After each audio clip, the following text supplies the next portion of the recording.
4 hours after my husband left me, 6 months pregnant, on the side of a mountain road, he came back looking for me. By then I was gone, and before the next morning was over, I had made a phone call Daniel Whitmore had spent 8 years believing I would never make. But when he first told me to get out of the car, neither of us knew that yet. Claire, just get out for a few minutes. I stared at my husband from the passenger seat. What? Daniel had pulled our SUV onto the gravel shoulder beside a small gas station somewhere outside Hickory. His jaw was tight, both hands still gripping the steering wheel. Behind me, his sister Melissa gave a dramatic sigh. Oh my God, can we please not do this all day? I turned toward Daniel. I asked her to move one back. That's not what happened, Melissa snapped. Her face was flushed with righteous outrage, the same expression she used whenever anyone questioned her. She shoved me. I did not shove you. You absolutely did. I moved the duffel bag that has been sitting on my feet for the last hour. Melissa threw up both hands. There. That tone. That's exactly what I'm talking about. I almost laughed. Instead, I pressed one hand against the side of my belly.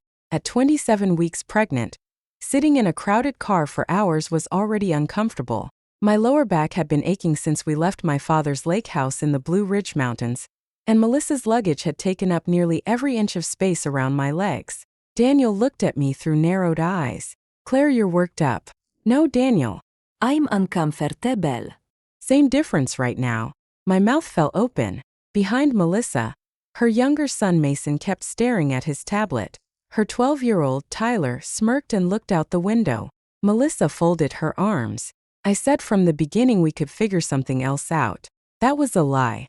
That morning she had shown up in my father's driveway with 2 boys, for bags, a cooler, and the announcement that her SUV sounded weird. Not broke down. Not unsafe. It sounded weird. Daniel had immediately taken her keys and said, "Don't worry about it. Ride with us." He hadn't asked me. When I reminded him that my OB had told me not to stay cramped in one position too long, he kissed my forehead as if that settled everything. It's only a couple of hours, babe. Then Melissa added her luggage.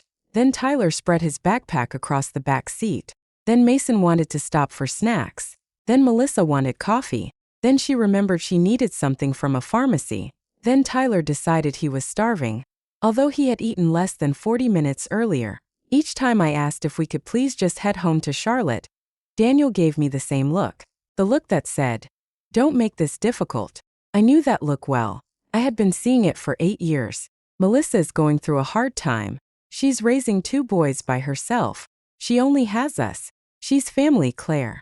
Every version ended the same way. I gave something up. Melissa got what she wanted, and Daniel got to feel like a wonderful brother without personally absorbing most of the cost. When her rent came up short after her divorce, I covered it. When her car needed new brakes, the charge landed on my credit card. When she needed help paying for Tyler's summer camp, Daniel said, "We'll figure it out," which somehow always meant I would move money around until it worked. Once, on our anniversary, Melissa called because Mason had a fever, and she was too overwhelmed to handle it alone. Daniel left me at the restaurant before dessert. I had sat there staring at 2 untouched glasses of champagne until the waiter quietly asked if I wanted the check. Later that night, Daniel told me, "You're stronger than she is. That's why I don't worry about you." At the time, I thought it was a compliment. I didn't understand that what he really meant was, "You can take more.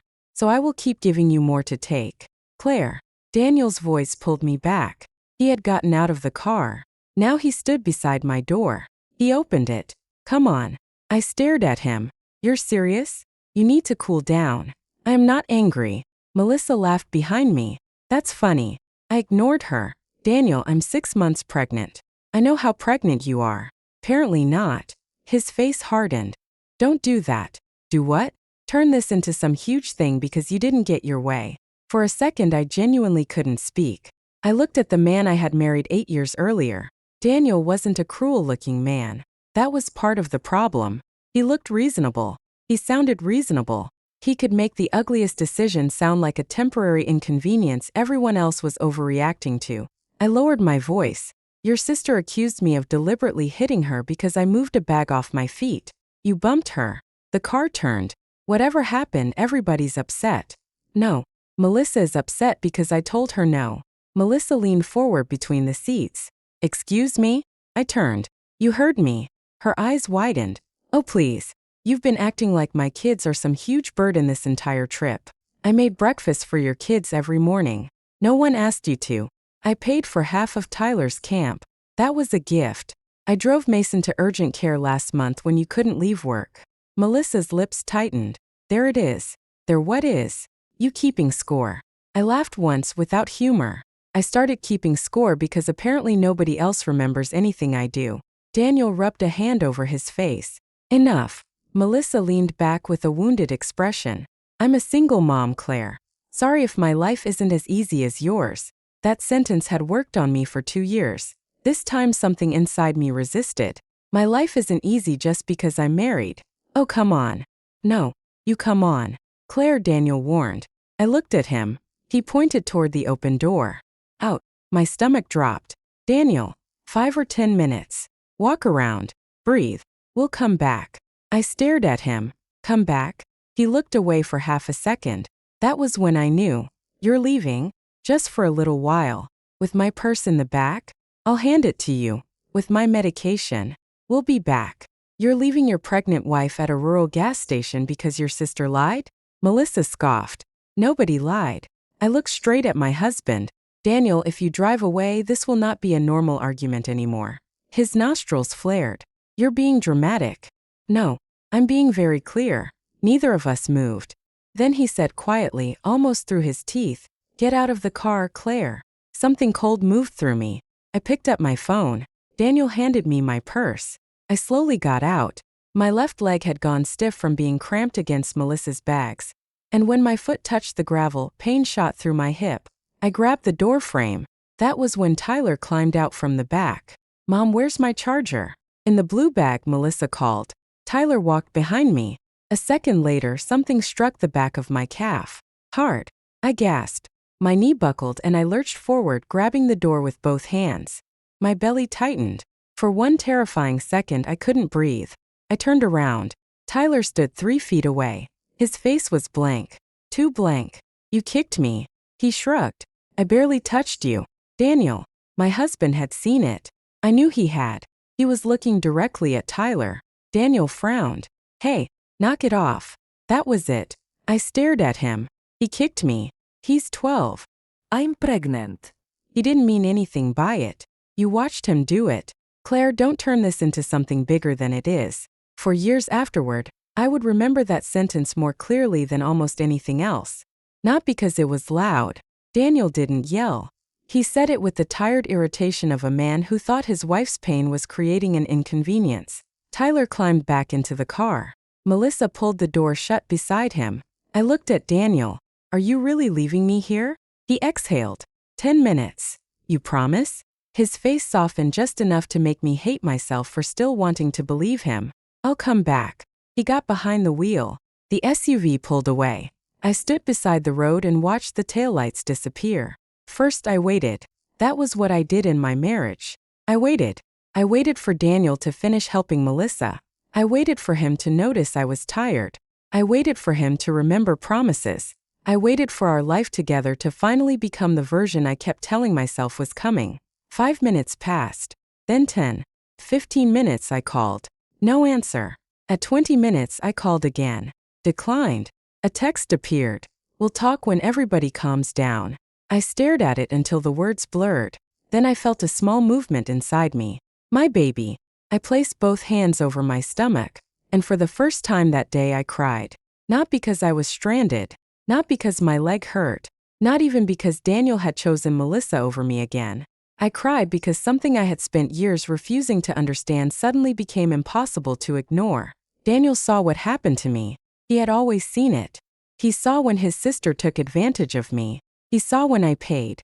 He saw when I changed plans. He saw when I swallowed anger. He saw every sacrifice. He wasn't oblivious. He was making a choice. And every single time, he chose me as the person who could be hurt without consequences. My phone was shaking in my hand when I called my father. He answered on the second ring. Hey, sweetheart. Did you forget something at the house? I tried to answer. Nothing came out. His voice changed instantly. Claire. Dad. What happened? I swallowed.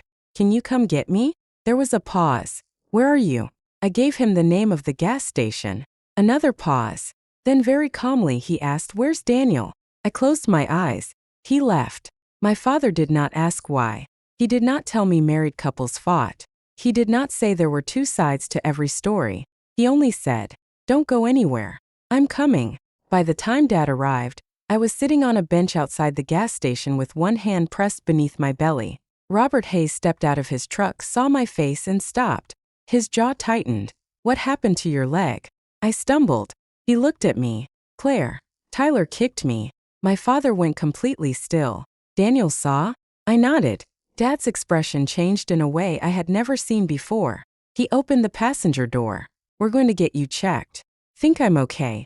That wasn't a question. At the urgent care center, they sent me to be evaluated because of the pregnancy. The baby's heartbeat was steady. There was no sign of immediate danger.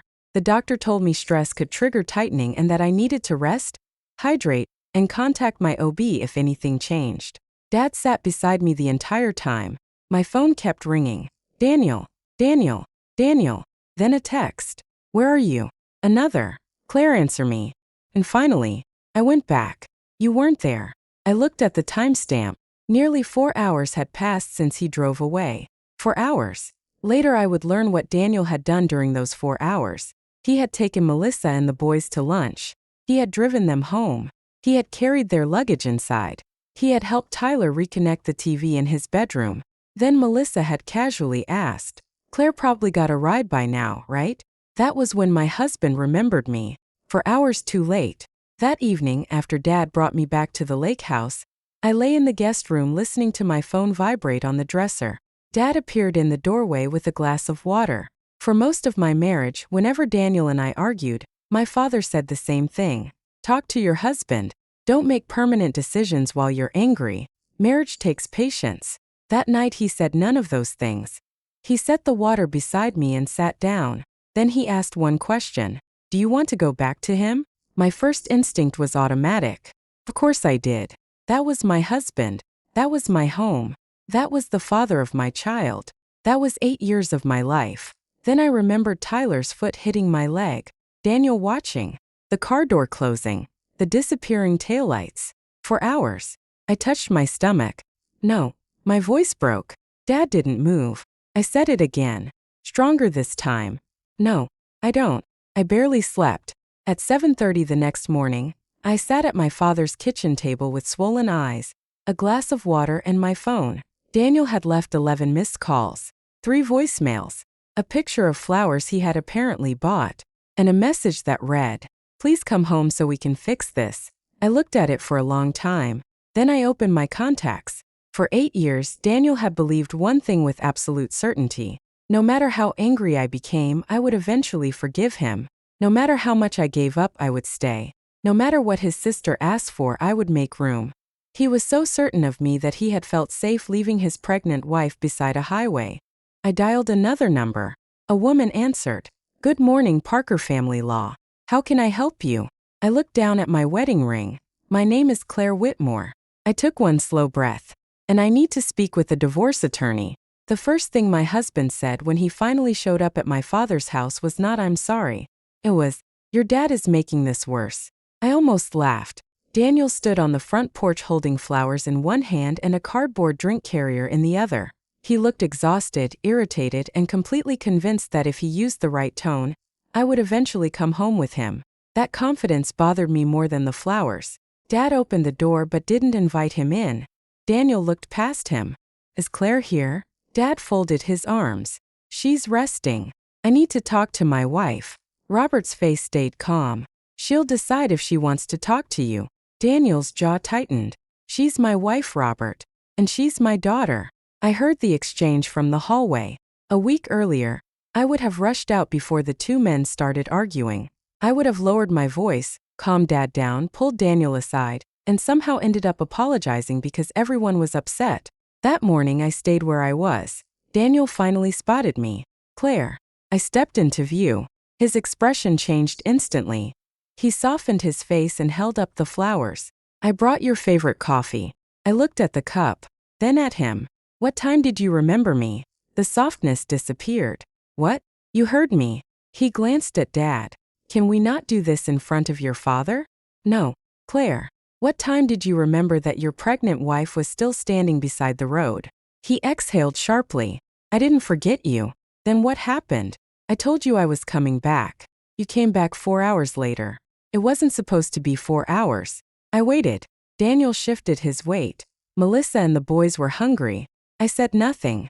So I took them to get something to eat. I stared at him. He continued, now sounding defensive. Then I dropped them off. And Melissa had all those bags. So you carried them inside. His eyes narrowed. Claire, don't do this. Do what? Repeat what you did. He lowered his voice. I made a mistake. Which one? His mouth tightened. Leaving you there. Not Tyler kicking me. I already talked to him. You told him to knock it off. He's 12. I'm pregnant. I know that. You keep saying you know. My voice was calmer than I expected. That's the problem, Daniel. You knew I was pregnant when you told me to get out. You knew when Tyler kicked me. You knew when you drove away. His face flushed. I did not think you were in danger. You didn't check. That gas station was open. I stared at him. He immediately realized how bad that sounded. That's not what I meant. No, I think it is. Dad turned away, jaw clenched. Daniel stepped closer to me. Claire, yesterday got out of control. Everyone was angry. I wasn't. You were clearly upset. I asked Melissa to move a bag. She said you shoved her. And you believed her. I didn't say that. You put me out of the car. He rubbed the back of his neck. I thought 10 minutes apart would help. Then why did it take you 4 hours? Silence. I waited. Daniel looked at the floor. Finally he said, I lost track of time. Something inside me went completely still. Not broke. Not shattered. Just still. You lost track of time. I know it sounds terrible. It sounds accurate. Claire, come on. No.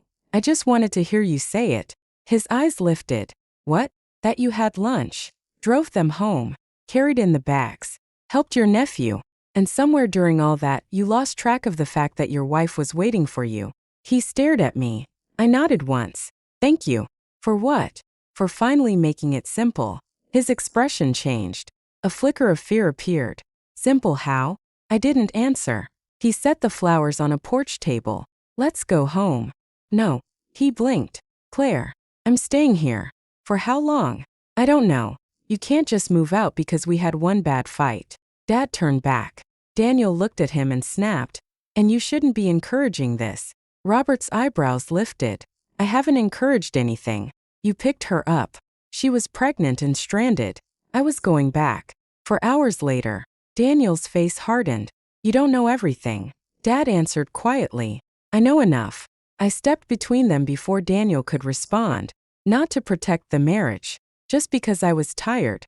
I need you to leave. Daniel stared at me. Are you serious? Yes. He lowered his voice. Claire, if you keep letting your dad get between us, this is going to become harder to fix. I almost smiled. There it was again. Not I hurt you. Not I scared you. Not I abandoned you. Someone else was making it worse. I'll call you if I want to talk. Daniel's nostrils flared. So that's it? For today, yes. He looked at me for several seconds. Then he picked up the flowers. Fine. He left the coffee. I watched him walk back to his SUV. Before he reached it, he turned. I love you. I said nothing. He waited. I still said nothing. Then he got in and drove away. Dad closed the door. You okay? No. He nodded. Want breakfast? That almost made me cry. Not because I wanted breakfast. Because he didn't ask me to forgive anyone. He didn't tell me what decision to make. He just stayed. 2 hours later, I spoke with a divorce attorney named Rebecca Parker. She was in her 40s, direct, calm, and thankfully uninterested in giving me emotional advice. Instead, she asked questions. How long have you been married? 8 years. Any children? I'm pregnant with our first. Property. A house in Charlotte. We bought it after we married. Source of down payment? Mostly money I had before marriage. Rebecca paused. Can you document that? Yes. Good. Don't move money out of joint accounts without legal advice. Don't cancel anything that could affect your household obligations. But make copies of everything. I wrote until my hand hurt. Bank statements. Closing documents. Tax returns. Credit cards. Insurance. Medical records. Text messages. Call logs. Also, she said, save anything related to yesterday. I have his text. Screenshot them. Email them to yourself. Keep the medical paperwork. My throat tightened. Do I sound crazy? Rebecca was quiet for half a second. No. I closed my eyes. She continued. You sound like someone who has spent a long time asking whether she's allowed to be upset. That sentence stayed with me. I had spent years doing exactly that. Was I allowed to be angry when Daniel left our anniversary dinner? Was I allowed to say no when Melissa needed money again? Was I selfish because I wanted weekends that didn't revolve around her boys? Was I unreasonable because I wanted my husband to ask before promising our time, our money, or our home? Every argument somehow ended with me proving I was compassionate. Daniel never had to prove he was fair. After I hung up, I opened my laptop. I started with our household account, then my personal account, then the credit card I had used for years because it earned travel points. First, I wasn't looking for anything dramatic. I just needed records. Then I started recognizing names. Melissa's apartment complex, a youth sports organization, a summer camp outside Charlotte, an auto shop, a law office, a tutoring service. I opened an old statement, then another, then another. My stomach began to turn. A year earlier, when Melissa said she was short on rent, Daniel had asked me to spot her just this once. 3 months later, there was another payment, then another. I searched her apartment company. 6 payments. Not 1. 6. I sat back. Dad? Robert came in holding a sandwich. What? How much did you know about the money we were giving Melissa? He frowned. What money? Exactly. I turned the laptop toward him. He scanned the screen. His face changed. That's her rent? Some of it. Daniel told me she was back on her feet.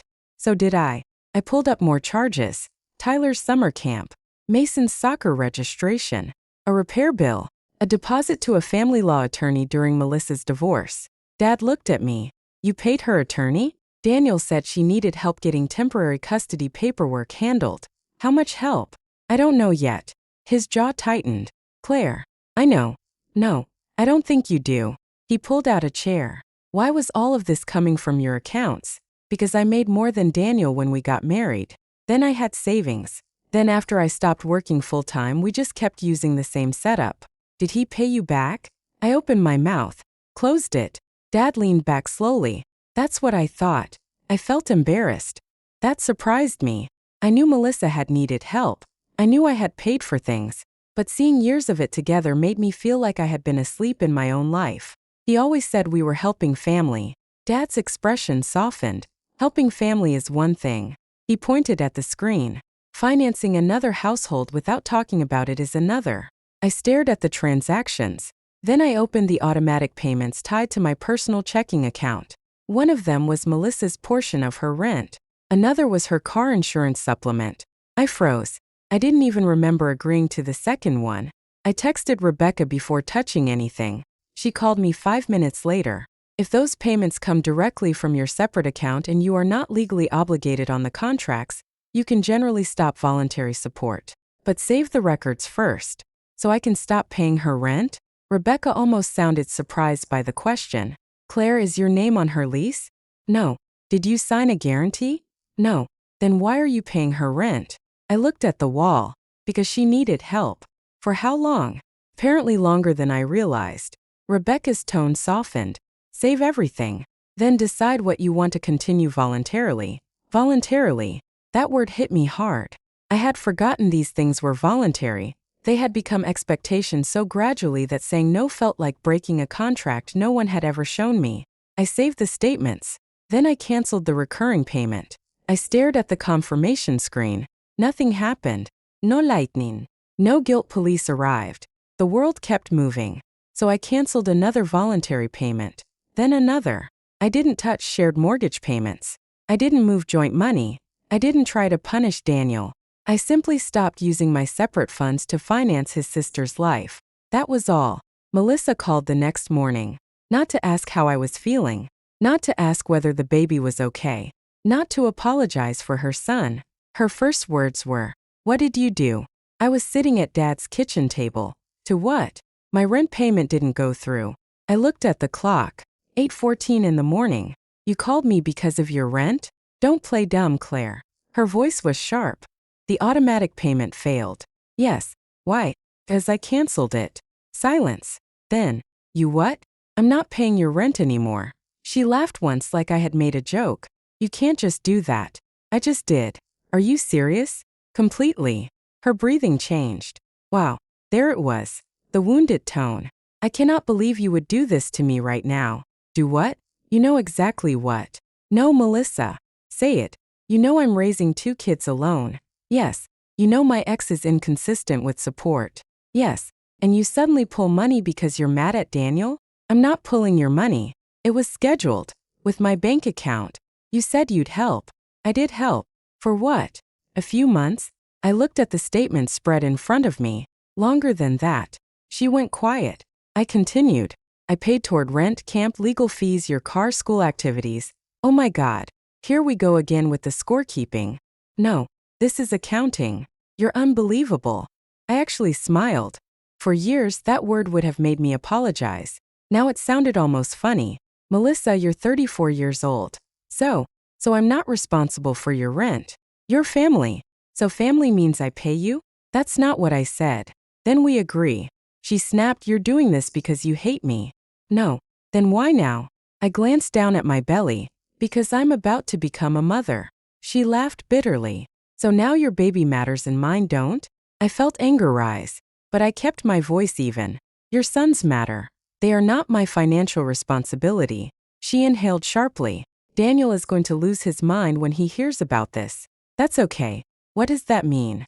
It means if Daniel wants to pay your rent, he can. She hung up. Daniel called less than 10 minutes later. I answered. His first words were, did you cancel Melissa's rent? Good morning to you too. Claire. Yes. Why would you do that? Because I'm not paying it anymore. He sounded stunned. You don't get to punish my sister because you're angry at me. I leaned back. Explain how not paying another adult's rent is punishment. You know she depends on us. No. She depends on me. That's not fair. Okay. You pay it. Silence. I waited. Daniel finally said, our money is our money. Then use your paycheck. You know we have bills. So do I. Claire, this is petty. That word almost made me laugh again. What was petty was your sister accusing me of hitting her because she didn't like being told to move a bag. She felt like you shoved her. What was petty was leaving me beside a road. I said I was sorry. No, you said it got out of control. He exhaled. You're twisting everything. No, Daniel. I'm finally separating everything. What does that mean? It means your sister's bills belong to your sister. Claire. I have to go. We're not done. I am. I ended the call. My hand was shaking. Not because I regretted it. Because I had never ended a conversation with Daniel before he decided it was finished. That afternoon I kept going through records. The deeper I looked, the worse it got. There were payments I remembered. Payments I vaguely remembered. And payments I had no memory of approving at all because Daniel had probably mentioned them casually while I was cooking, working, or scheduling an appointment. Then I found something else. An old property file. Our Charlotte house. Daniel often called it the house we built together. But the closing documents showed exactly what I had forgotten over time. The majority of the down payment had come from an investment account I owned before the marriage. My father had also helped with the first major renovation.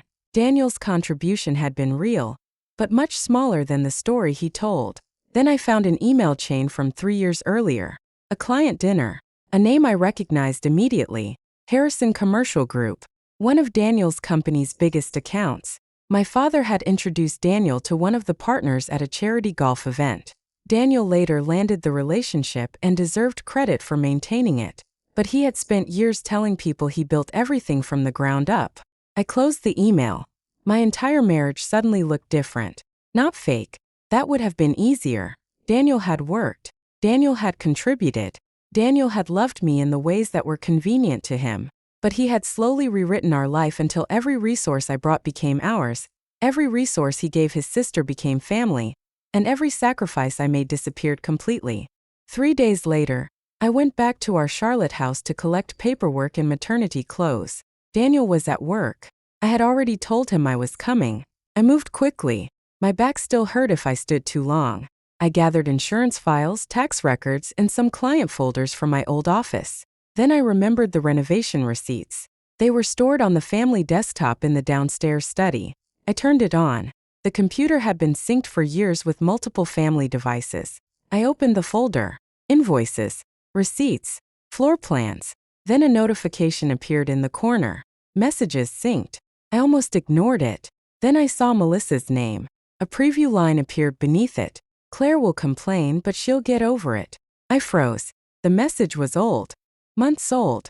Clicked it. At first, I didn't understand what I was reading. Melissa, do you think the boys and I could move into the basement after the baby comes? Just temporarily. It would save me so much on rent. Daniel, probably. Melissa, Claire is going to say no. Daniel, she'll complain, then she'll get over it. My fingers went cold. I scrolled. Melissa, Tyler could take the room near the stairs. Mason can have the smaller one. We should move Claire's office stuff before she gets too attached to that setup. Daniel, don't bring it up yet. Wait until after the baby is here. She'll be too tired to fight about everything. I stopped breathing. Then another message. Melissa, what if she threatens to leave? Daniel's reply came immediately. She won't. Then, Claire has always wanted a complete family. She'd never actually divorce me. I stared at those words. Once, twice, again. The road hadn't been an accident. The 4 hours hadn't been an isolated failure. Daniel and Melissa had built their entire behavior around one belief. I would take it, because I was afraid to lose him, because I wanted a family, because no matter what happened, Claire would stay. My eyes burned, but I didn't cry. Not this time. I took out my phone and began photographing every message, one after another, because for the first time in 8 years, Daniel had finally been wrong about me, and he still had no idea how wrong. My husband had not just assumed I would forgive him, he had planned around it. By the time I finished reading his messages with Melissa, I was sitting in the chair that was supposed to become part of my home office, staring at a conversation about how they intended to take that room away from me after I gave birth. Not ask, take. And the worst part was that Daniel had already decided the best time to tell me. When I was exhausted, when I was recovering, when I had a newborn in my arms, when, according to him, I would be too tired to fight. I read that line again. Then I took another picture. My hands were steady now. That scared me more than crying would have. Melissa had written, if I move into the basement, Tyler can have the room near the stairs. Mason can use the smaller one. Daniel had replied, that makes the most sense. Then, Claire wanted to use part of it as a studio anyway, so we'll have to clear that out. Not ask Claire. Not discuss it with Claire. We'll clear that out. I scrolled farther. Melissa, do you think Robert would help pay to finish the bathroom down there? Daniel, maybe. He spends money on Claire all the time. I stopped. For a moment I actually thought I had misread it. My father. They had planned to move Daniel's sister and her children into my home, and had already discussed whether my father might help pay to renovate the space for them. My stomach tightened. I pressed one hand beneath it and breathed slowly. Not now, I whispered. The baby moved. I waited until the pressure eased. Then I kept reading. That was the moment something in me changed for good. Before that day, a small part of me still wanted Daniel to explain everything in a way that would make it less ugly. Maybe he had panicked on the road. Maybe Melissa had manipulated him. Maybe he had forgotten me because he was overwhelmed. Maybe our marriage could be repaired if he finally understood what he had done. The messages took that possibility away, because they proved something worse. Daniel understood me very well. He knew what I wanted. He knew I wanted my daughter to grow up in a stable home. He knew I feared divorce. He knew how much the word family mattered to me. And instead of protecting those things, he had used them as leverage. I emailed every screenshot to Rebecca Parker before I left the house. Then I printed copies. I was sliding the last sheet into a folder when I heard the front door open. Claire. My entire body went cold. Daniel. I checked the time. He wasn't supposed to be home for another hour. His footsteps came down the hall. Then he appeared in the doorway. He looked surprised. What are you doing here? I told you I was coming by. I thought you'd be gone already. His eyes dropped to the folder in my hand. What's that? Paperwork. He stepped into the room. Can we talk? No. Claire. I said no. His face tightened. I'm still your husband, and I'm still allowed to say no. He stared at me. Then his attention shifted to the computer. The message window was still open. I saw the exact second he recognized it. His face lost color. Claire. I said nothing. He moved toward the desk. What did you read? I actually laughed. Not loudly. Just once. What did I read? He looked at the screen. Then at the folder. Claire, let me explain. There it is. What? The sentence every guilty person says right before they tell you not to believe your own eyes. That's not fair. I held up the printouts. You and Melissa planned for her to move into our basement after I gave birth. It was never a plan. You assigned rooms. No, she assigned rooms. And you agreed. I was humoring her. You discussed moving my office. His jaw flexed. We were talking hypothetically. You said to wait until after the baby was born because I'd be too tired to argue. He went silent. I stepped closer. Was that hypothetical too? Claire, I shouldn't have said that. That's not what I asked. He looked away. I waited. Finally he said Melissa was worried about rent. I stared at him. So you solved that by giving her my house. Our house. Interesting. What does that mean? It means you remember it's our house when I object. But when you and Melissa make plans for it, suddenly my opinion is optional. That's not what happened. Then tell me what happened. He rubbed both hands over his face. She was having a hard time. I almost smiled. Of course. The same sentence. Always. Melissa was having a hard time. She is. So you told her she could live here. I said we could probably work something out. You said she could move in after I had the baby. I did not promise her anything. You told her which room her sons could use. Claire, you talked about moving my things. His voice rose. Because I knew you would immediately say no. The room went silent. Daniel froze. So did I. Then I nodded. Thank you. His face changed. For what? For finally saying the truth. He shook his head. That came out wrong. No. Came out exactly right. I put the folder under my arm. You knew I would say no. Yes, because you never give Melissa a chance. I stared at him. What? You've resented her for years. I paid her rent. That doesn't mean you like doing it. I paid for her divorce attorney. You brought it up every time we argued. I brought it up because you kept asking for more. Daniel's eyes narrowed. There. That's exactly what I mean. Everything has a price with you now. I felt my anger sharpen. No, Daniel. Everything always had a price. I was just the one paying it. He opened his mouth. I didn't let him interrupt. Money, time, privacy, my work, my plans, my home. That is so dramatic. You left me on the side of a road. I apologized. No, you haven't. His face flushed. Yes, I have. You said you made a mistake. You said everyone was upset. You said Dad made things worse. You said I was hormonal. You said Melissa felt attacked. I pointed at him. But you have never looked me in the eye and said, I chose my sister over my pregnant wife and I was wrong. He stared at me. I waited. He couldn't say it. That hurt less than I expected. Maybe because I was finally done waiting for him to become someone else. He lowered his voice. What do you want me to say? That's the problem. What? You still think there's a correct sentence that fixes this? His shoulders dropped. Claire, please. I pulled the folder tighter against my body. I spoke to a lawyer. His face changed instantly. Not anger first. Fear. What? I spoke to a divorce attorney. You're serious? Yes. Over one fight. No. He laughed in disbelief. This is insane. I felt strangely calm. The road didn't destroy our marriage, Daniel. He looked at me. It showed me what our marriage already was. He stepped back like I had hit him. For a few seconds neither of us spoke. Then he shook his head. You are throwing away 8 years. No. I'm stopping myself from throwing away more. We're having a baby. I know. You want our daughter to grow up between two houses? I closed my eyes for 1 second. There it was. The weapon I had feared most. Family. The baby. The idea that leaving made me the one who broke something. When I opened my eyes, Daniel was watching me carefully. He knew that argument mattered. That was exactly why he used it. I said quietly, I wanted her to grow up in one loving home. His expression softened. Then come home. I shook my head. I didn't say one house. His face hardened again. Claire. A house where her mother gets ignored, overruled, and told to tolerate whatever your family wants is not the kind of home I want for her. You're twisting our entire marriage around one bad week. Am I? Yes. Then why did you write that I would never leave? He stopped. I pulled one of the pages from the folder.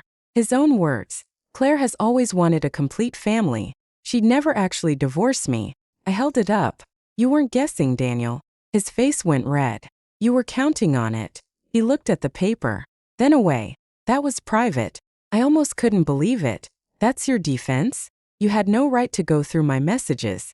They synced to the family computer. You still could have closed them. And then I could keep living with someone who plans my life behind my back. He clenched his jaw. You're trying to make me look like some kind of monster. No. I tucked the paper back into the folder. I think you're terrified because I finally stopped helping you look better than you are. He stared at me. I walked past him. At the front door he caught up. Claire. I turned. His eyes were wet now. For the first time since the road, he looked genuinely scared. Don't do this. I swallowed. You already did. Then I left. Margaret Whitmore called me that evening. I almost didn't answer. Daniel's mother had always been polite to me, even loving in her way. But when it came to Melissa, Margaret had one rule. Melissa had suffered enough. Her divorce had been ugly. Her ex-husband was unreliable. Raising 2 boys alone was exhausting. So everyone else should help. Margaret had never exactly demanded money from me. She didn't need to. She simply praised me every time I gave it. You're such a generous girl. Melissa is lucky to have you. Family takes care of family.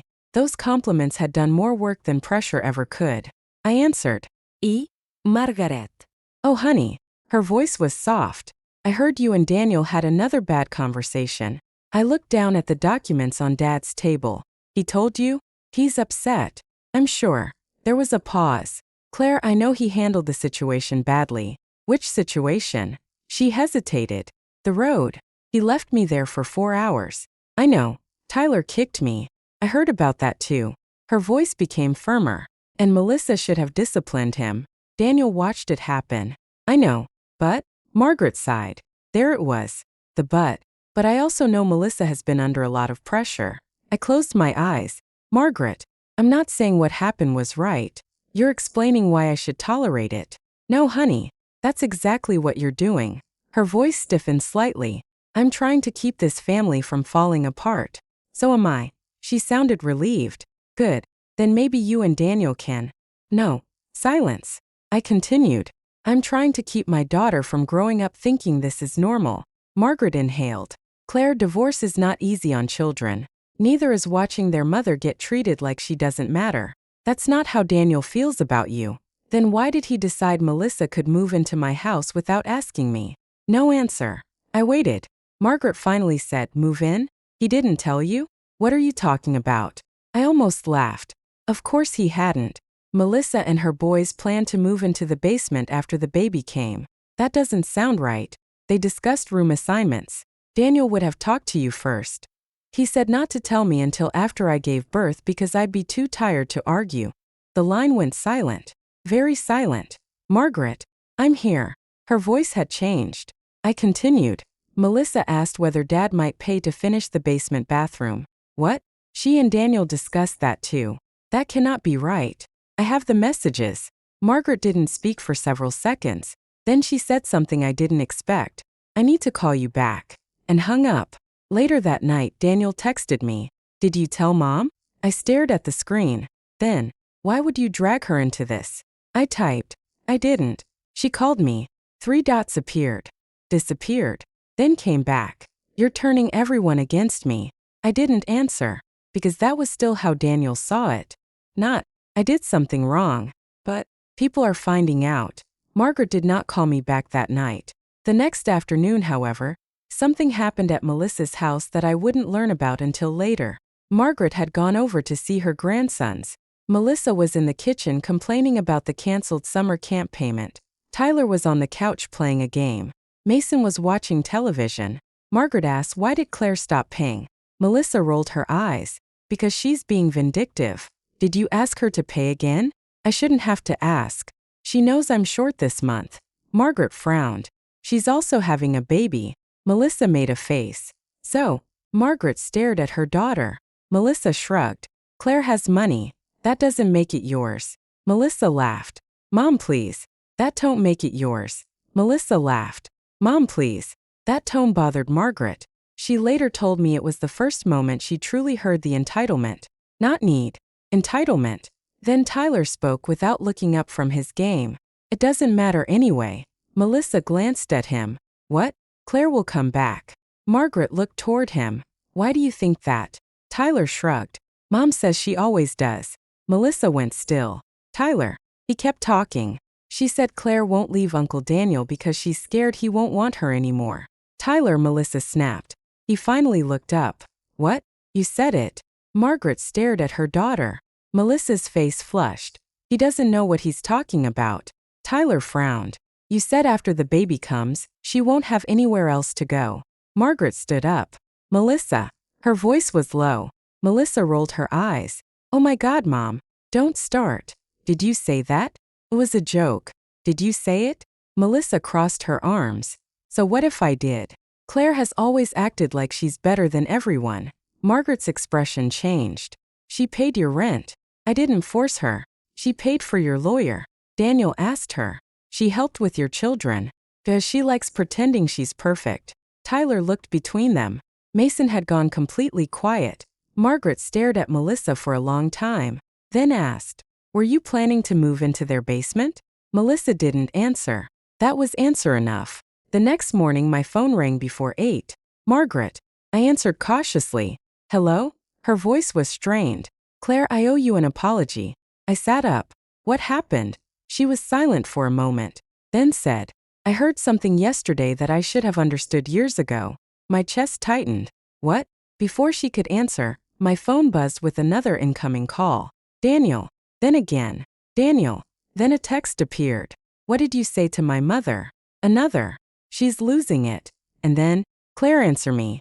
Now. I looked at the screen. Margaret spoke into my ear.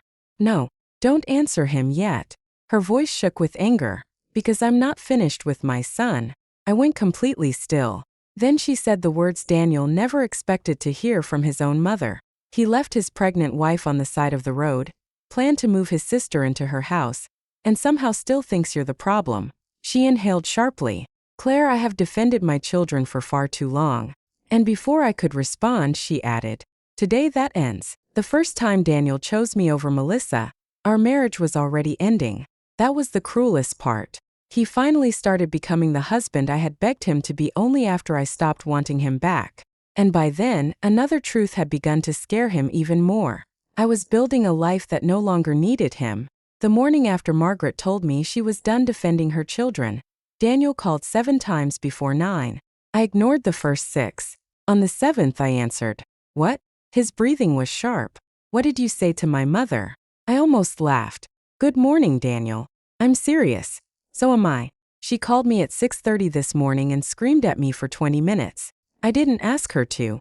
She said Melissa has been using us. She has. She said I humiliated you. You did. She said I destroyed this family. I went quiet. Daniel waited. Then he said, Do you agree with her? I looked down at my breakfast. Dad sat across from me reading the paper, but his eyes lifted slightly. Yes. There was a long silence. Daniel lowered his voice. Claire. What? You really think I destroyed our family? I think you made the same choice so many times that eventually there was nothing left for me to misunderstand. That's not an answer. It is. You just don't like it. He exhaled. You're turning this into something permanent. No, I'm recognizing that it already is. Rebecca filed something, didn't she? I paused. So he had spoken to someone. My attorney has been in contact with yours. His voice hardened. You actually hired a divorce lawyer. Yes. I thought you were trying to scare me. That sentence stopped me. You thought I hired an attorney to scare you? I thought you were angry. I am angry. Then why are you acting so cold? I stared at nothing for a second, because apparently that still confused him. For years when I cried he told me I was emotional. When I argued I was dramatic. When I finally became calm I was cold.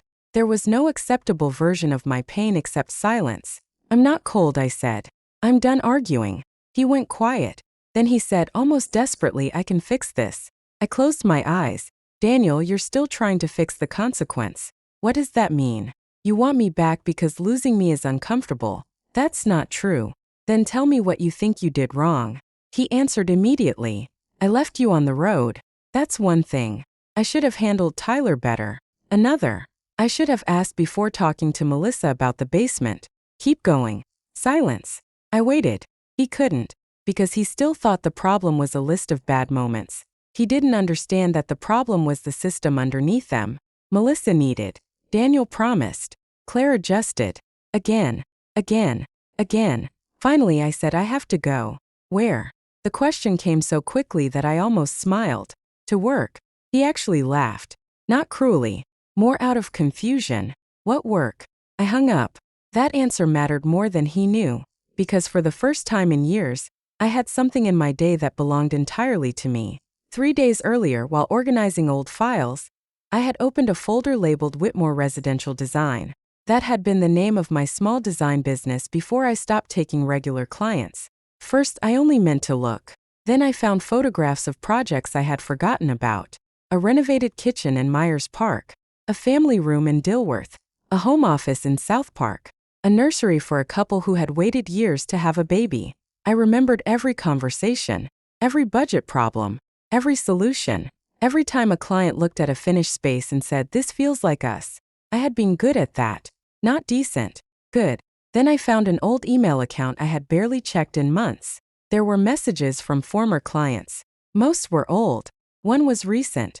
"Claire, I don't know if you're working again, but we finally bought the house on Colony Road. If you're available for a small office project, you're still the first person I thought of." The client was a woman named Susan Adler.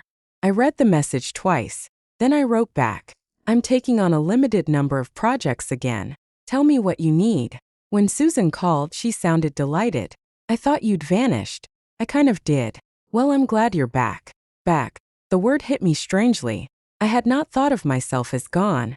I had thought I was being a wife, preparing to be a mother, keeping a household running, helping family.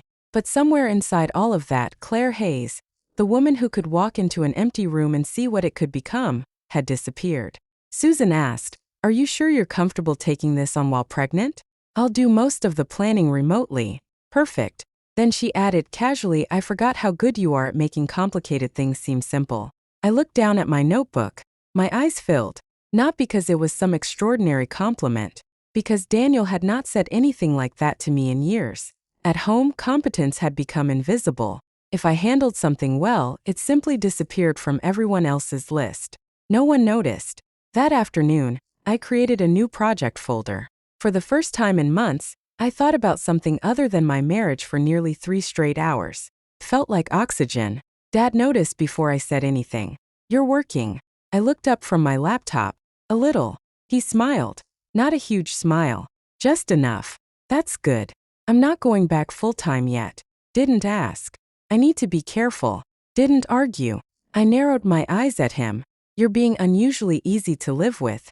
He folded the newspaper. "Your mother trained me late." That made me laugh. A real laugh. I hadn't done that in days. Then the front door opened. A man's voice called, "Robert?" Dad stood. "In here." A few seconds later, Thomas Reed walked into the kitchen carrying a small tool bag. I had known Thomas for years in the vague way you know one of your father's longtime neighbors. He was 41, worked as a construction project manager, and had helped Dad with everything from a leaking dockboard to a damaged roof after a storm. He looked at me. "Claire." "Hey." "Hi." His eyes dropped briefly to my stomach, then back to my face. "Congratulations." "Thanks." No questions. No, I heard what happened. No sympathetic head tilt. I appreciated that immediately. Dad pointed toward the front of the house. "The step is loose again." Thomas nodded. "I'll look at it." 20 minutes later, he came back in. "Robert, the board's fine. It's the bracket underneath." Dad groaned. "Of course it is." Thomas looked at me. "Claire, are you planning to use the front entrance regularly for the next few months?" I blinked. "Yes." "Then I'd rather replace the bracket than just tighten it. Less chance it shifts again." "Okay." He nodded. Then added, "Do you want the board kept as is or replaced too? The old one has some wear." I stared at him for half a second. He noticed. "What?" "Nothing." He waited. I smiled faintly. "Keep the original board." "Got it." He turned to leave. That was it. But later I found myself thinking about the question. Do you want the board kept as is or replaced too? A tiny choice. Meaningless, really. Except Thomas had asked. He had not decided what made the most sense and informed me afterward. He had not told me I was overthinking it. He had not said, "You'll get used to it." He had simply asked what I wanted. I hated how unfamiliar that felt.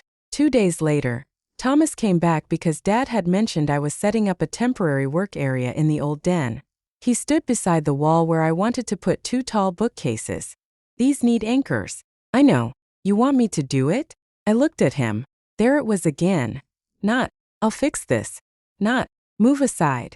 Just, do you want me to? Yes, please. He nodded.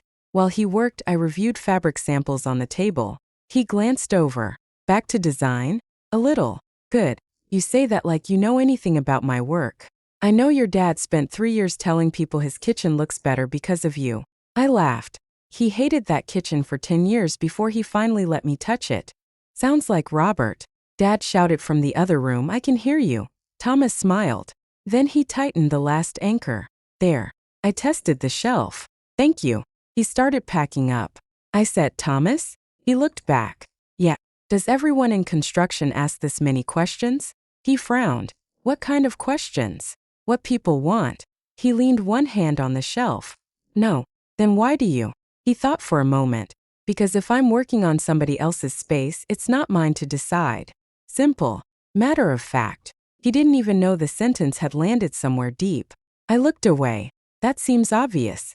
It should be. He picked up his tool bag. Then, because apparently he understood boundaries better than anyone in my life, he said, I'm going to let you work. No lingering. No flirtaschen. No attempt to turn my vulnerability into intimacy. He left. And for the first time, I understood something I should have understood years earlier. Reliable men did not make you grateful for basic respect. They simply respected you.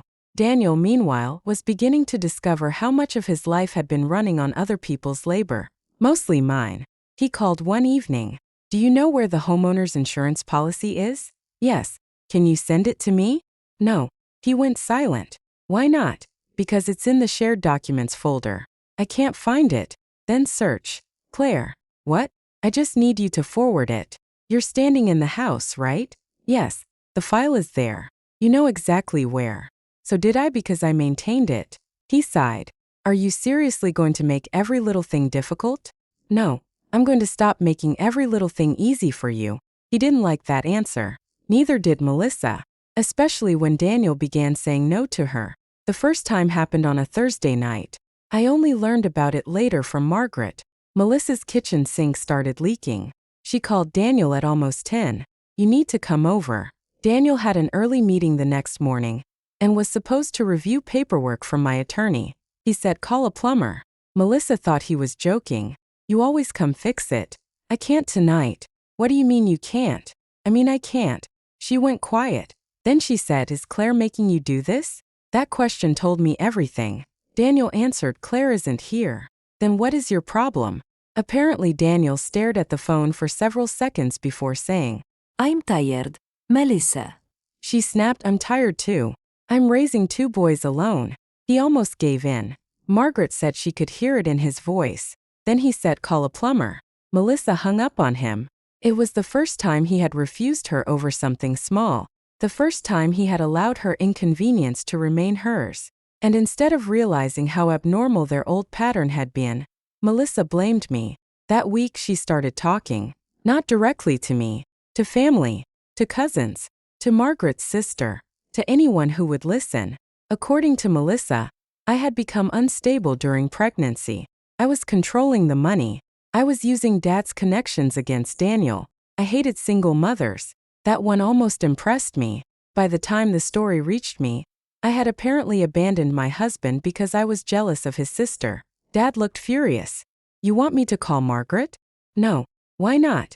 Because then Melissa gets exactly what she wants. What's that? Another person fighting for me while she tells everyone I'm the problem. Dad leaned back. So you're going to ignore it? Not forever. He looked at me. What does that mean? I closed the laptop. Labor Day. The Whitmores had a Labor Day cookout every year at Margaret's house outside Charlotte. Daniel's cousins came. An aunt from Gastonia usually brought pie. Melissa brought the boys. I usually brought side dishes, organized half the food, and made sure Margaret didn't spend the entire day in the kitchen. This year I had planned not to go. Then Margaret called. Claire. Hi. I'm asking you something and you can say no. I waited. Come to Labor Day.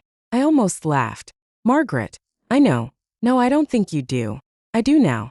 Her voice sounded tired. Then she added, Daniel has been telling people the two of you are just going through a rough patch. I closed my eyes. Of course he had. He also said pregnancy stress made everything worse. My jaw tightened. Margaret continued. I told him not to say that again. Thank you. I'm not asking you to come so I can fix your marriage. That surprised me. Then why? Because if you don't come, Daniel and Melissa will tell the story for you. I said nothing. Margaret lowered her voice. If you come, I promise nobody will speak for you in my house. That mattered. Not because I needed permission. Because for the first time, Margaret was offering protection without asking for forgiveness in return. I'll think about it. Dad hated the idea. You don't owe those people an appearance. I know. You're pregnant. I know. Melissa will provoke you. Probably. Daniel will try to corner you. Definitely. He folded his arms. So why go? I looked at him. Because I'm not going there to save my marriage. Then what? I don't want the version everyone remembers to be the one Daniel tells because I stayed home. Dad's expression softened. You don't have to prove anything. I'm not proving anything. I place one hand on my belly. I just want to say it once. In my own words. Then I'm done. He nodded slowly. Okay. The morning of the cookout, Thomas happened to be at Dad's place finishing a small repair. I was struggling to adjust the driver's seat in my car because Dad had moved it. Thomas walked past, stopped, then asked, Want help? Yes. He adjusted the seat and checked that I had enough room between my stomach and the steering wheel. Then he stepped back immediately. All set. Thanks. He glanced at my face. You okay? I smiled without humor. Family barbecue. His eyebrows lifted. That bad? Potentially. He nodded once. No questions. Then he said, if you need your dad, call him. I looked at him. Meaning if I need rescuing? Thomas shook his head. No. He held my gaze. Meaning if you want company. Something in my chest tightened. There it was again. Choice. Not rescue. Not control. Choice. Thanks. He gave me a small smile and walked away. When I pulled into Margaret's driveway that afternoon, my heart was beating harder than it had the day I called the divorce attorney. I sat in the car for a few seconds, then I looked at my wedding ring. I still wore it, not because I had changed my mind, because I had not yet decided when I wanted to take it off. And I was done letting other people decide my timing. I stepped out. Daniel saw me first. His expression changed immediately. Relief, then caution, then something close to hope. He walked toward me. Claire. Daniel. You came. I did. He glanced toward the house where several relatives were watching us. His voice dropped. Please, let's not make today ugly. I stared at him. Of all the things he could have said, that was what he chose. Not, how are you feeling? Not, do you need a chair? Not, thank you for coming. Just, don't embarrass me. I smiled. Very slightly. I'm not planning to. His shoulders relaxed. Then I added, are you? The relief disappeared from his face. Behind him, Melissa had just stepped onto the patio. Her arms folded. Her mouth tightened the second she saw me. Margaret stood near the back door watching all three of us. And for the first time in 8 years, nobody looked certain that Claire Whitmore would be the one expected to keep the peace. I touched my wedding ring once. Then I walked toward the family that had spent years believing I would never leave. None of them knew yet that before the afternoon was over, that ring would no longer be on my hand. Daniel told everyone I had become unstable during pregnancy. Melissa told everyone I hated her because she was a single mother. By the end of Labor Day, their own family would know exactly which one of us had been lying. And I would leave my wedding ring on Margaret's table. I just didn't know yet who would say the one sentence that finally destroyed Daniel's last excuse. When I stepped onto the patio, conversation dipped for half a second. Not stopped, just softened. Long enough for me to notice. Daniel's Aunt Linda looked at me with obvious sympathy. His cousin Mark gave me an awkward smile. Melissa was standing beside the drinks table. One hand wrapped around a soda can so tightly her knuckles looked pale. Margaret walked straight toward me. Claire. She hugged me carefully. Not too tight. Not too long. Then she stepped back. How are you feeling? Okay. If you need to sit down, tell me. I will. She nodded. No lecture.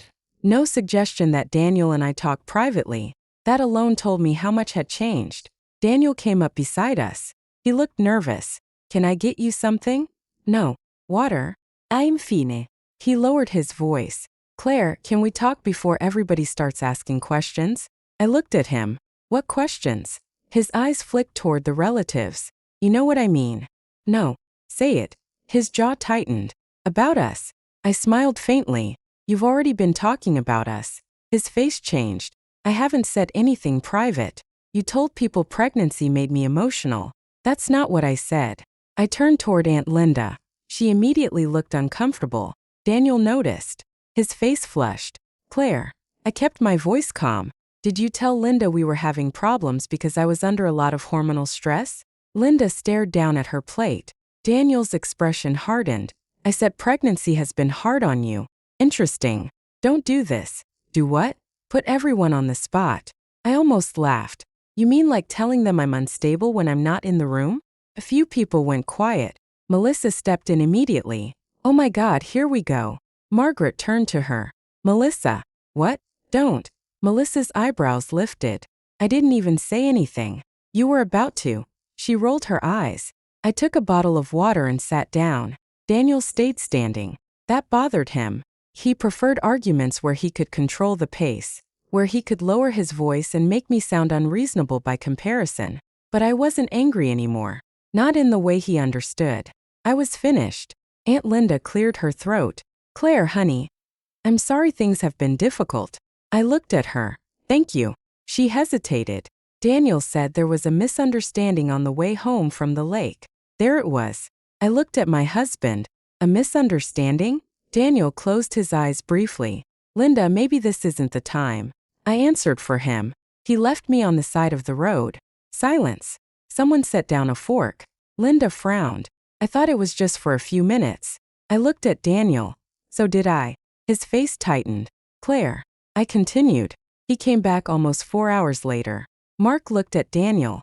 For hours. Daniel lifted both hands. It was not intentional. I took a sip of water. Linda asked what happened. Melissa stepped forward. She shoved me. Every head turned. I looked at her. She crossed her arms. There. Everybody wants the truth? She was angry because my bags were in the car. And she deliberately hit me.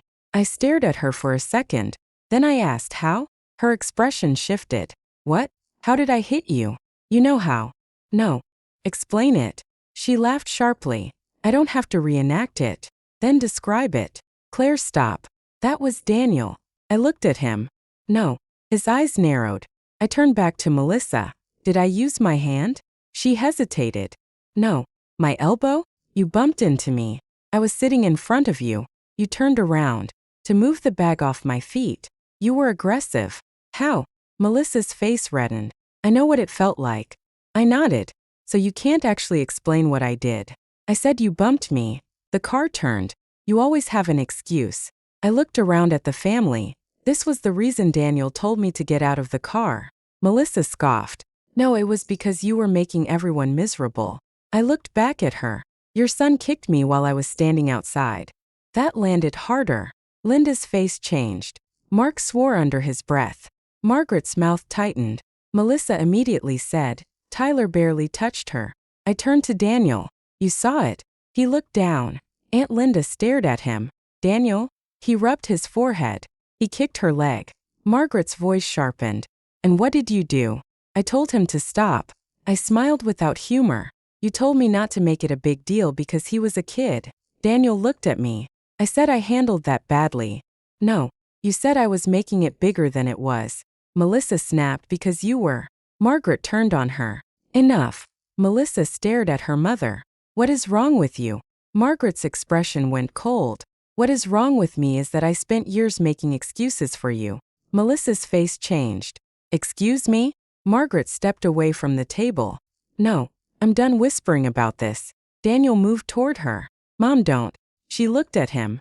You don't get to tell me not to speak now. Please. You had every opportunity to tell the truth before Claire came here. His jaw clenched. Margaret turned toward the rest of the family. For years, I told myself Melissa needed more help because she was raising 2 boys alone. Melissa threw up her hands. Oh great. Margaret ignored her. And I told myself Claire had more resources, so helping a little extra wasn't a hardship. My throat tightened. Margaret looked at me. I was wrong. Nobody spoke. She continued. Claire paid rent for Melissa, helped with her legal bills, covered camp fees, car repairs, school activities. More than I knew. Melissa's face went bright red. That is private. Margaret gave her a hard look. So was planning to move into Claire's basement without asking her. Someone actually gasped. Melissa stared at her mother. Daniel looked furious. Mom. No. Margaret pointed at him. You discussed moving her office. You discussed which rooms the boys would use. You discussed waiting until after the baby was born because Claire would be too tired to argue. Linda slowly put her plate down. Mark looked at Daniel as if he no longer recognized him. Daniel's voice dropped. It was a conversation. That's all. I looked at him. It was a plan. It was never finalized. You were waiting to tell me. That doesn't mean it was final. I almost smiled. He still thought there was a technicality that could save him. Margaret shook her head. No, Daniel. Stop. He looked at her. You're making me sound like some kind of villain. She stared back. I'm repeating what you did. His face went blank. That sentence hit him. Because it sounded familiar. It was almost exactly what I had told him. Melissa stepped toward her mother. You have no idea what it's like for me. Margaret turned. I know exactly what it's like. I have helped you through it for 2 years. I'm a single mother. So, the word stunned everyone. Melissa stared at her. Margaret continued. That means your life is difficult. It does not mean Claire owes you her money, her house, her husband, and every ounce of patience she has. Melissa's mouth opened. Nothing came out. I had never seen Margaret speak to her daughter like that. For a moment I almost felt sorry for her. Then Melissa looked at me and the sympathy vanished. This is what you wanted. I frowned. What? You turned Mom against me. No. You cut off my payments. You showed her private messages. You made Daniel afraid to help his own sister. Daniel closed his eyes. Melissa. No, I'm serious. She pointed at me. She's always hated that you put us first. The entire patio went still. Even Melissa seemed to realize what she had said. I slowly stood. Say that again. Her face tightened. You know what I mean. No. I stepped closer. Say it clearly. She looked at Daniel. He looked sick. Melissa, stop. She snapped. Why? It's true. Then she looked at me. You've been jealous of us since the beginning because Daniel actually cares about his family. I stared at her. And I wasn't his family? She rolled her eyes. I didn't say that. Yes, you did. No, I said. You said he put you first. She went silent. I nodded. Thank you. Daniel stepped between us. Clear enough. I looked at him. No, not this time. He lowered his voice. Please don't do this here. I laughed quietly. You told everyone I was hormonal here. That is not the same thing. No, it's worse. Because I wasn't here to answer. He rubbed his forehead. What do you want from me? Before I could answer, a boy's voice cut across the patio. Mom said it doesn't matter anyway. Everyone turned. Tyler was sitting at the far end of the table with Mason. Melissa went pale. Tyler, be quiet. He frowned. What? Go inside. Why? Now. Margaret said let him talk. Melissa spun toward her. Mom. Tyler looked confused by all the attention. Then he shrugged. Mom said Claire always comes back. My chest tightened. Daniel closed his eyes. Melissa walked toward her son. Tyler. He kept going. She said after the baby comes Uncle Daniel will make Claire stop acting crazy. Silence. Absolute silence. Melissa grabbed his arm. Inside. Now. Tyler pulled away. You said it. Her face turned red. Enough. He looked angry now. You said Claire does whatever Uncle Daniel wants because she's scared he'll leave her. Nobody moved. Daniel looked at Melissa. Then at me. His face slowly drained of color. Tyler added the final blow without realizing it. And you said once you lived downstairs, Claire would get used to it because she always gives in. Margaret shut her eyes. Linda whispered, oh my God. Melissa looked like she wanted the ground to open. That is not what I meant. Esther daher. For the first time she looked scared of me. Not because I was shouting. Because I wasn't. I asked quietly, did you say it? She shook her head. He's a kid. He misunderstands things. Tyler yelled, I'm 12. Mark turned away to hide a laugh that had no humor in it. Daniel looked at his sister. Did you say it? She looked at him. Daniel, did you? Her face twisted. I was joking. He stepped back. Something shifted in him. I could see it. Maybe for the first time, he heard the contempt underneath Melissa's dependence. Not gratitude. Not helplessness. Contempt. She had believed I was weak because Daniel taught her I could be ignored. And Daniel finally understood his part in that. He looked at me. Claire. I shook my head. Don't. His eyes were wet. I never wanted her to think that. But you did. No. Yes. I kept my voice low. Every time she asked and you promised before asking me. He looked down. Every time she insulted me and you told me to be the bigger person. He swallowed. Every time her boys crossed a line and you told me not to make a scene. His shoulders sagged.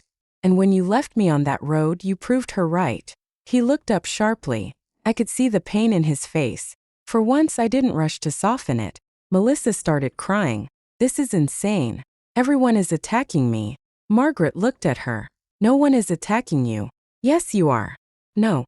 You are finally hearing no. Melissa stared at her mother. Then she grabbed her purse. Fine. If everybody thinks Claire is perfect, I'm leaving.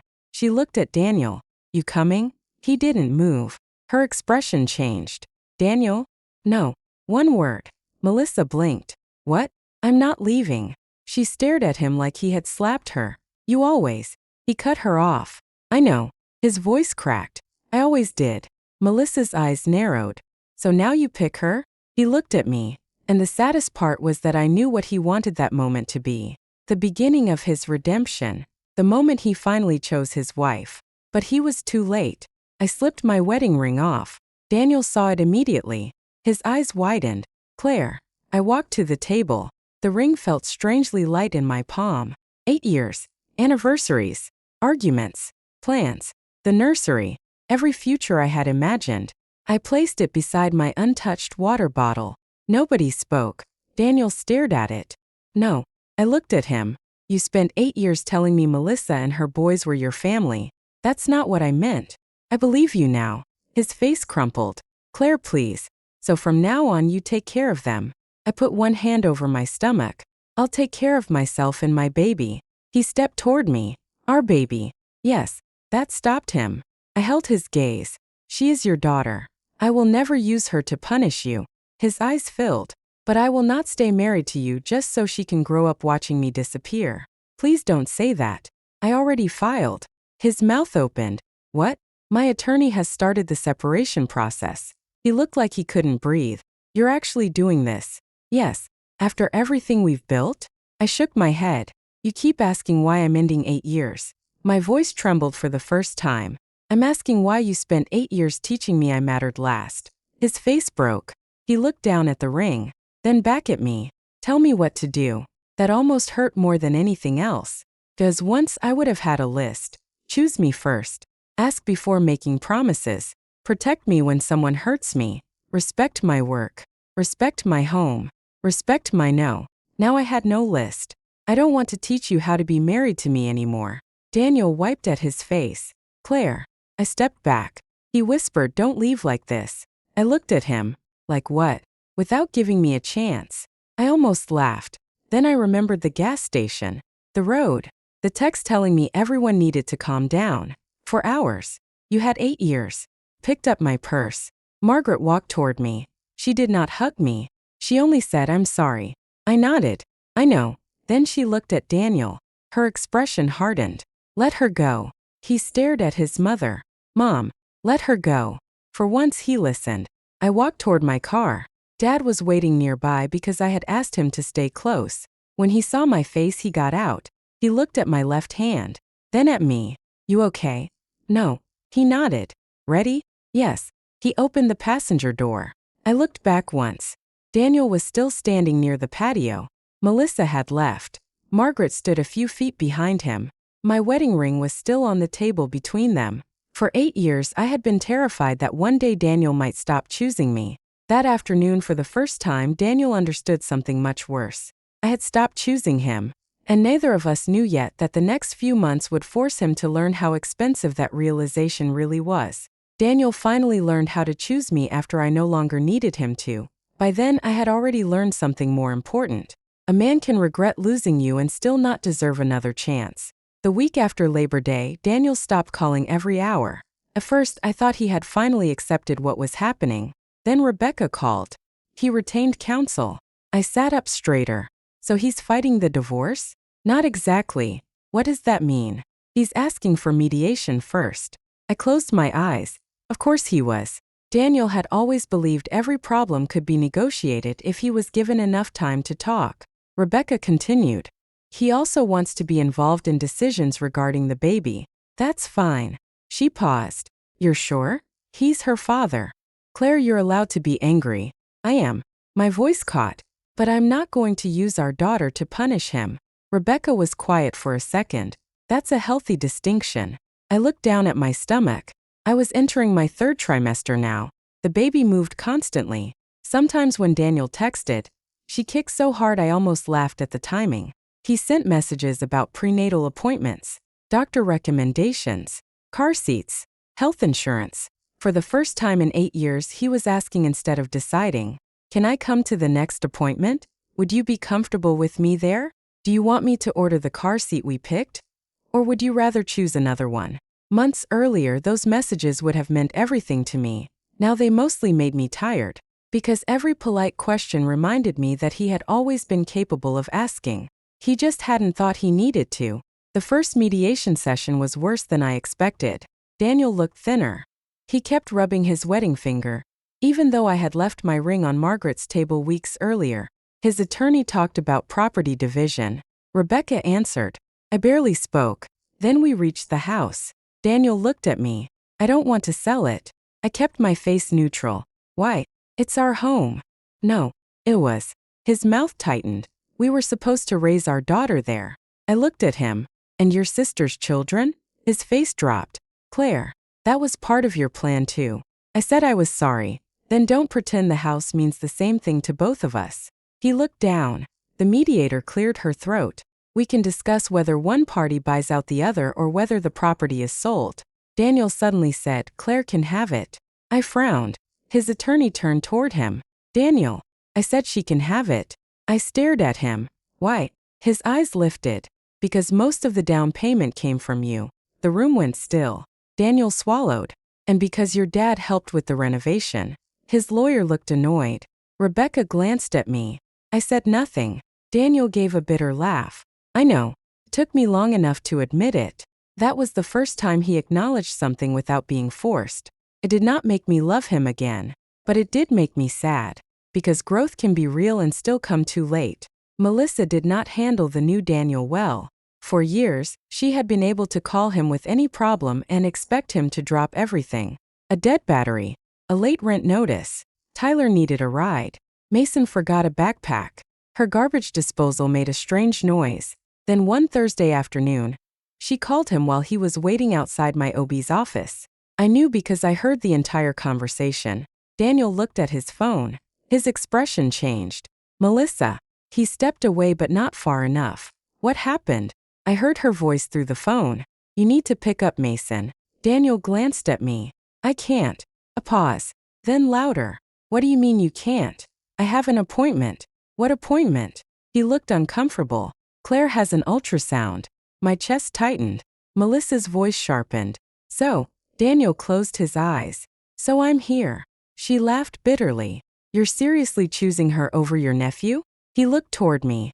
I almost looked away. Instead, I held his gaze. Daniel said quietly, I'm choosing my daughter. Melissa went silent. Then she snapped, you never used to do that. Daniel's face changed. Something in him seemed to collapse. I know. She said nothing. He rubbed his forehead.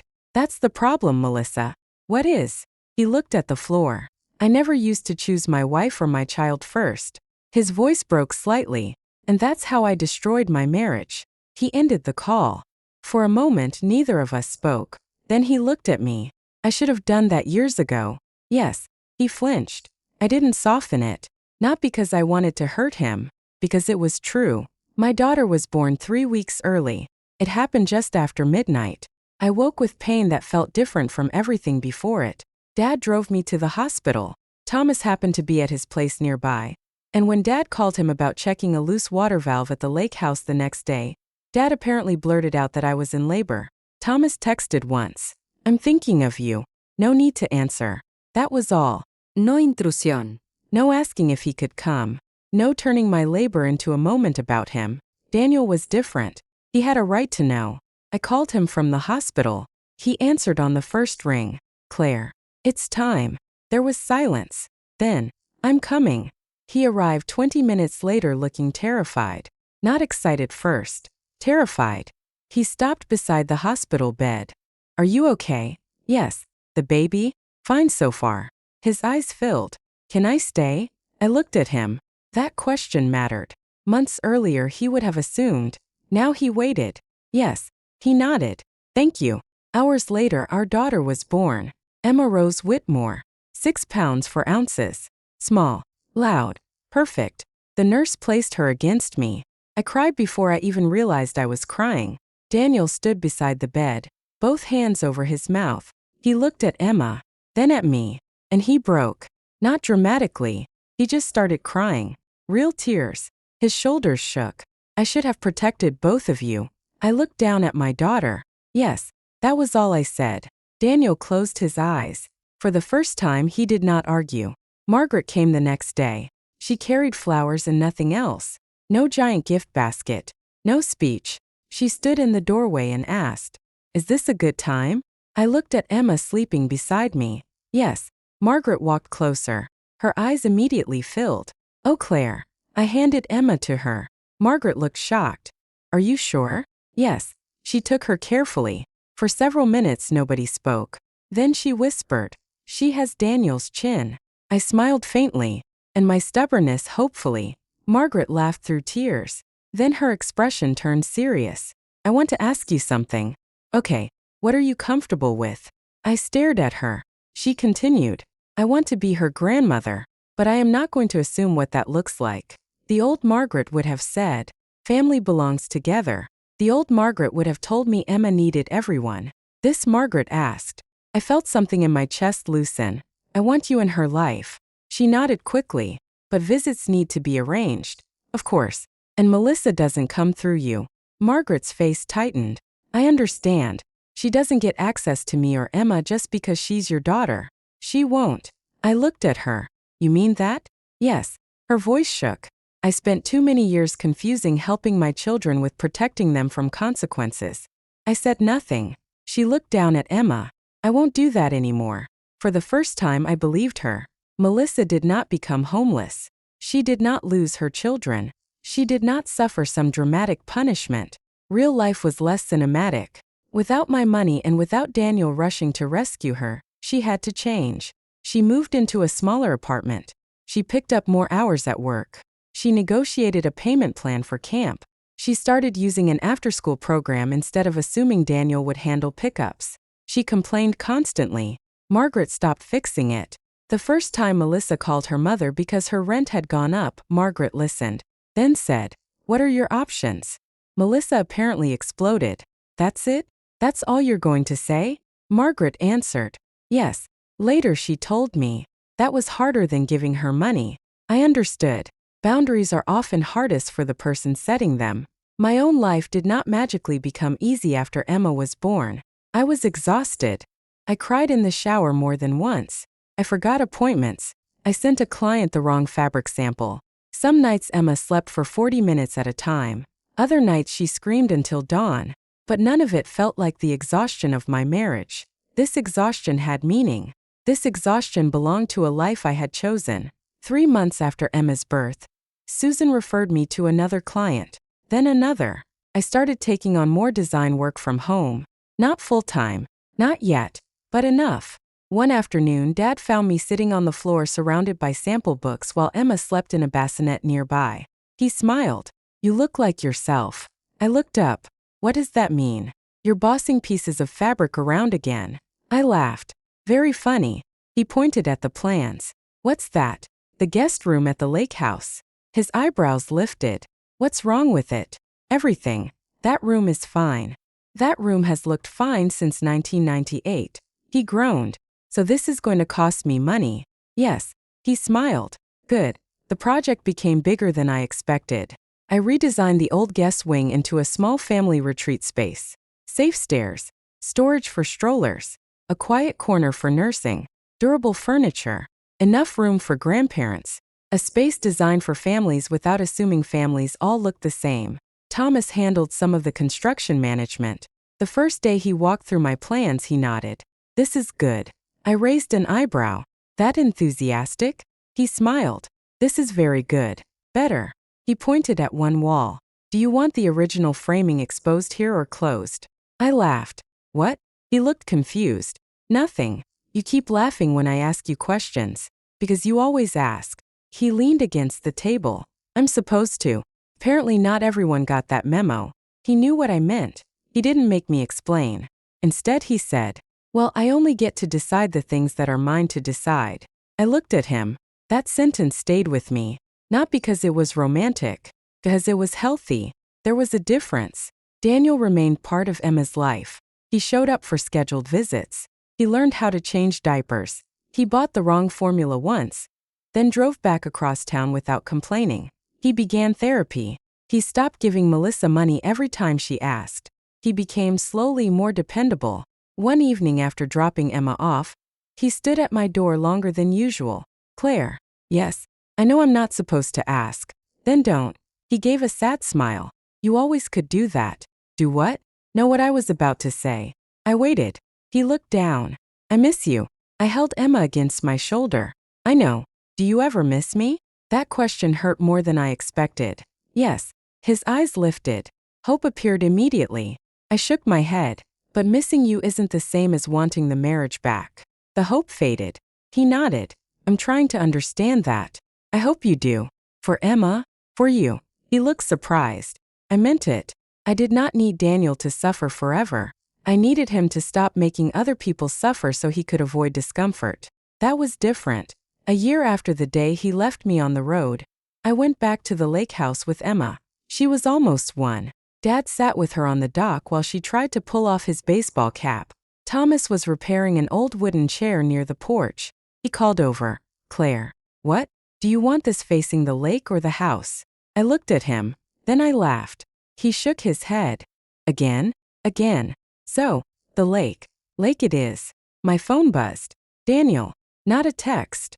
An email. The subject line read, "If there's still a chance." I stared at it. For a moment the old Claire returned. The woman who waited. The woman who believed every apology might finally become the one that changed everything. The woman who spent 8 years hoping Daniel would choose her without being asked. I looked toward Dad. Emma was laughing. Thomas was arguing with the chair. Dad yelled, "You're fixing it wrong." Thomas yelled back, "You're welcome to do it yourself." Dad immediately answered, "Carry on." I smiled. Then I looked at the email again. I did not open it. I turned my phone face down. A year earlier, I had stood beside a road waiting for a man who had abandoned me to come back. For a long time I thought that was the worst moment of my life. It wasn't. It was the moment my life finally stopped belonging to everyone else. Picked up Emma. She wrapped one tiny hand around my finger. Thomas called again. "Claire, one more question." I laughed. "What now?" He pointed toward the finished guest space. "You want the sign by the door today? Or are you waiting until tomorrow?" I looked at the room I had designed, and my father, and my daughter, at the life I had rebuilt one decision at a time. "Today." Thomas nodded. "Your call." Yes, it was. And that was the ending Daniel never saw coming. Not that I left him. Not that he regretted it. Not even that I learned how to live without him. The surprise was that I stopped measuring my future by whether a man came back. I kissed Emma's forehead and walked toward the lake. Behind me my phone buzzed again. I didn't turn around. For once I already knew exactly where I wanted to go.